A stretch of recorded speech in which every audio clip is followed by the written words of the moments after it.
hapon po. Ayan po, namasyal muna po ako. Tapos na po ako sa trabaho. Pumunta muna po ako dito sa may dinaanan ko sa tabi ng lake.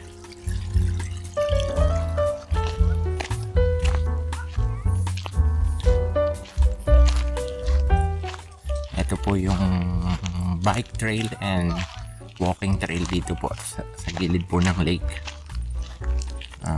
Yan po yung mga hobby ng mga nandito, maglakad at magbike pag day off tsaka pag katapos ng trabaho.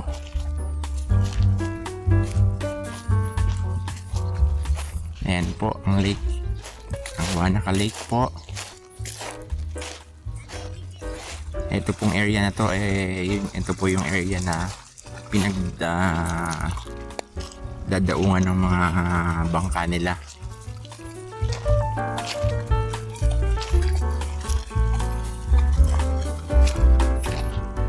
Yan po, ganyan po kaganda ang view rito sa area ko. Yun po yung town, yun po marami nagsiswimming. Yan po, makikita nyo po yung tubig, sobrang linaw.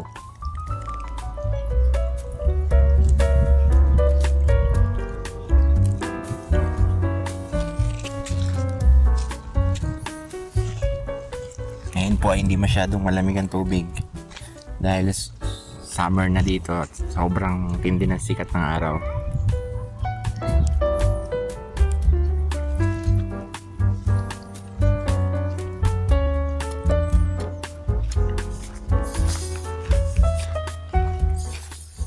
Yan po, ganyan po kaganda rito. Tsaka hindi po dito delikado kasi wala ritong ahas or anumang mga tawag doon, mga parang reptiles. Kahit po pumunta ka sa gitna ng gubat, wala ka pong makikitang mga wild animals. Usually meron lang mga insect na nangangagat, tsaka meron pa ilang spider. Pero yun po, hindi po nakakatakot maglakad kahit mag-isa ka. Wala rin dito mga harang sa'yo.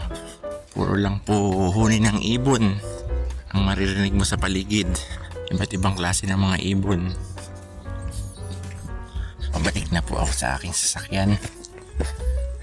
Yan po kaganda ang mga bahay dito. Ganyan po yung aking mga pinipinturahan.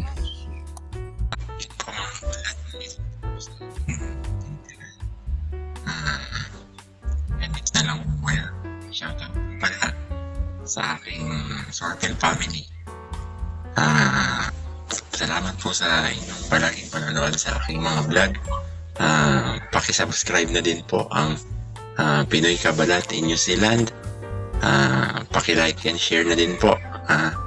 Paki-hit na rin po ang bell para lagi po kayong ma-notify tuwing meron po akong mga bagong video. Yun po, maraming salamat po. Kita-kits po ulit tayo sa aking susunod na mga video at vlogs dito sa mga magagandang lugar sa New Zealand. Maraming salamat po.